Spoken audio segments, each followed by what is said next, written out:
Hello everybody and welcome back to TJ's Lego Room. Today we've got a fun little treat for you. Um, the last couple of videos I've done were about ships that I made for an episode 8 Star Wars shipbuilding contest. And in those videos I totally forgot to mention this ship. I built a B-Wing, a modified, updated B-Wing, what I thought would be updated, for episode 8. Unfortunately, this isn't even the one that I ended up doing for the contest. The one I used for the contest was the Y-Wing, and I've taken it apart because I got really frustrated with it. But these still remain because they're good, solid builds, and I don't have another B-Wing that's out right now, and so out on display.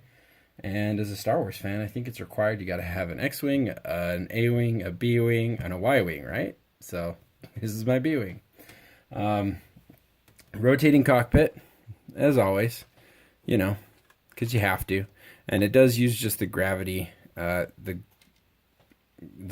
offset weight to turn, just like they always do. This is my little stand to help hold it out because it doesn't have any kind of landing gear. Then you have just the usual vents in the front here. I actually had some missiles in there at one point, but I decided I liked the venting idea a little bit better. There was actually kind of a cool technique that I used that I'd love to show you guys in another video. But anyway, the whole point of building this, and the reason why this section is just so standard, and it gets a little busy on the top. I wish I could have done some coloring differently, or maybe just some different patterns. I was mainly just trying to get the shaping correct when I built this. One of the reasons I wanted to build this is because I wanted to build wings that were completely integrated into the craft. So if you look, the big wing here is 1 brick thick, and you've got the wing here is flush with this. And then if I flip it upside down, you can see it's also flush, pretty much just reversed on the underside as well. And so when I hold it like this, the wings are virtually imperceptible. The only reason you can see them is because you can see where the cannons are that attach to the wings. And it took a while to get there, to figure out how to get those two things to mesh perfectly, and it used a lot of newer parts. As you can also see on the back here, I used a hyperdrive fin like I featured in many of the sets during this time of building. But then I wanted to build squarish engines. I wanted 4 square-like engines, and I liked the idea of having them separated by this giant fin for some reason. I don't know why, but I really enjoyed that look, that fin with the engines around it. Anyway, so here we go. We've got these, and so when they pop out, it's like they come out of nothing and the wing stays the same.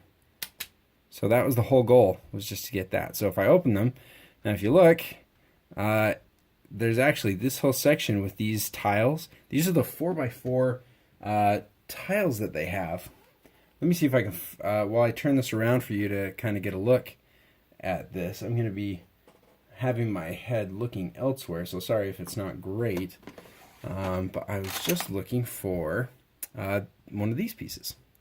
So these pieces are the 4x4 tiles, modified tiles with 4 studs on one side. And so I used those, boop, boop, boop, right there to kind of fill it out. Now these, I think, are actually from a Star Wars set. I just can't remember which. I think it's from probably one of the droid fighters, droid bomber or something. But yeah, so they act as a buffer between the two sides, and when they fold in, they hit that just perfectly to fit together. Pretty cool, huh? So the concept worked. I'm not super happy with the design of the rest of it. I think I could have done a little bit better, but all in all, I'm quite happy with the concept I originally came up. Yeah, you can see a little bit of a gap that started to appear. The Technic pieces and all the rest just don't quite want to go together.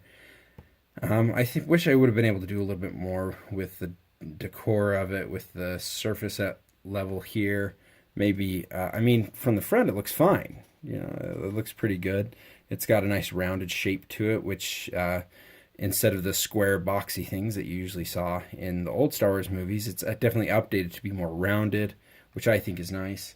My only problem is it just looks so busy from the top, and there is not a coherent design to it.